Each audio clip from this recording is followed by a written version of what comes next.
Man dies, revealing the dawn of human evolution's next chapter. We're led to believe that we are these weak creatures and that mankind should awaken to its true potential. Once we awaken to our true potential, the world will be a better place, but it all starts from within each of us. Hello, my name is John. I'm here to share my near-death experience. I contracted MRSA in February of 2013. MRSA is a powerful bacteria that kills many people in the United States. I was on antibiotics in February 2013, trying to get rid of this MRSA, but they couldn't eliminate it entirely. Eventually, I underwent surgery on my leg to remove it. After 7 days in the hospital, leading up to April 6, 2013, I was discharged and began recovering from all of these injuries. My back was improving, and I could walk with the help of painkillers. On this particular night, I was in a lot of pain, but I had plans to go out. I had a date. So, despite the pain, I decided to get ready and live life. That night, while getting ready, I took 2 painkillers, but the pain persisted. I decided to take 2 more and continued getting ready. Somewhere along the way, I forgot that I had already taken 4, and after about 45 minutes, I took 2 more. Soon after, I began to feel nauseated and started vomiting profusely. I was sweating heavily, and the pain intensified, feeling like stabbing in my stomach. Despite dry heaving on the floor, the pain persisted. Then, suddenly, the pain stopped. I found myself looking at my body on the ground, feeling the cold floor of the bathroom. Then, abruptly, I couldn't feel the cold floor anymore, and the pain was gone. I realized that I was looking at myself. In that moment, I was thrust through a tunnel of light, propelled forward without feeling any wind or sensation on my face.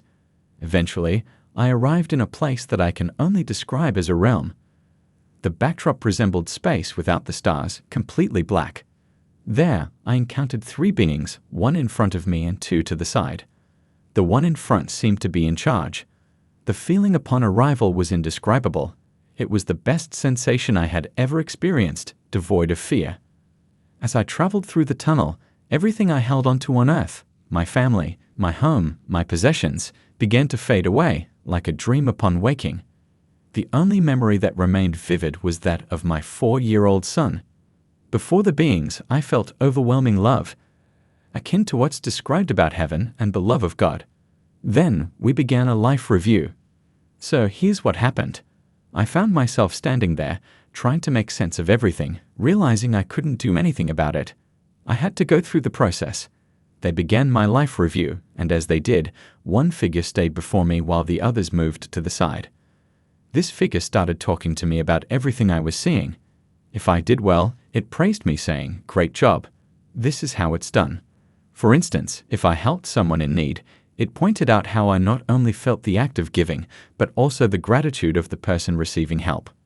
Conversely, if I made mistakes, it wasn't about scolding but gentle guidance. "Next time, try it this way." They spoke as if there would be another chance, but not in a life I just left.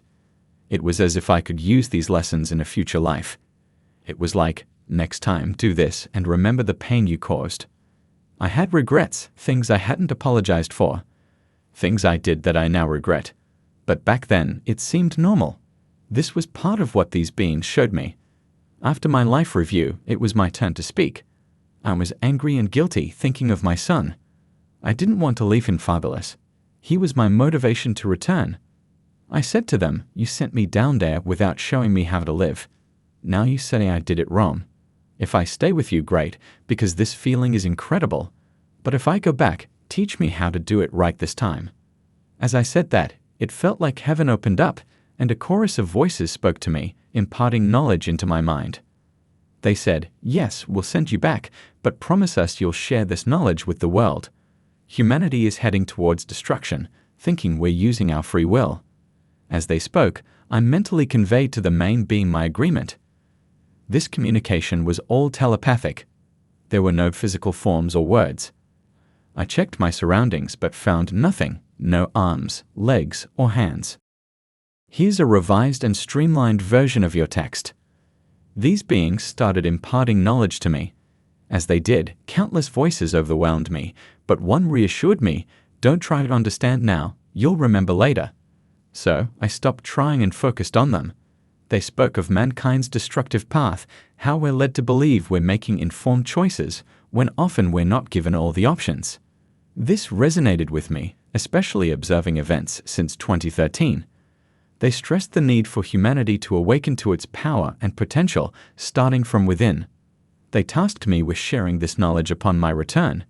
Before sending me back, they shared 3 crucial points: love everything, fear nothing, know that I am God. They instructed me to concentrate on the one thing I loved on earth. I focused on my son. Suddenly, I was back, lying on the cold bathroom floor, feeling the pain but milder. I woke up bewildered but with a deep understanding. It was a profound, miraculous experience, touching the divine. I felt transformed, with heightened awareness and intuitive abilities. I started seeing auras, sensing people's intentions, and facilitating healing. My connection with nature deepened. To reconnect with that state of love and peace, I tried various methods, including DMT and mushrooms, but found transcendental meditation most effective. It led me back to that divine state, where I encountered a being guiding me.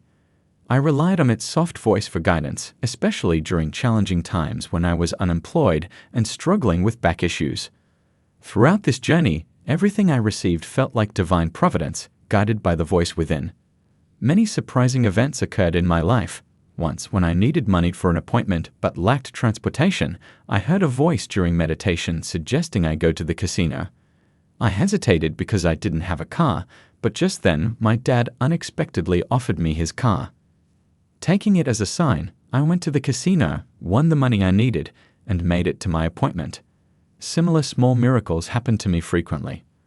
Over time, I made significant changes in my life. After a transformative experience, I altered my diet, speech, behavior, and even the way I named my child. I discovered a guiding voice, which later revealed itself as the Archangel Metatron, despite my unfamiliarity with it from my Christian upbringing. This voice guided me in manifesting desires through meditation, even helping me obtain illegal substances like DMT. One of the most profound experiences happened when my brother asked for help regarding his son's coma. Despite initially forgetting, I meditated intensely, hoping for a miracle. By this time, I've been doing this for 3 years. I have a good relationship with Metatron, the being who talks to me.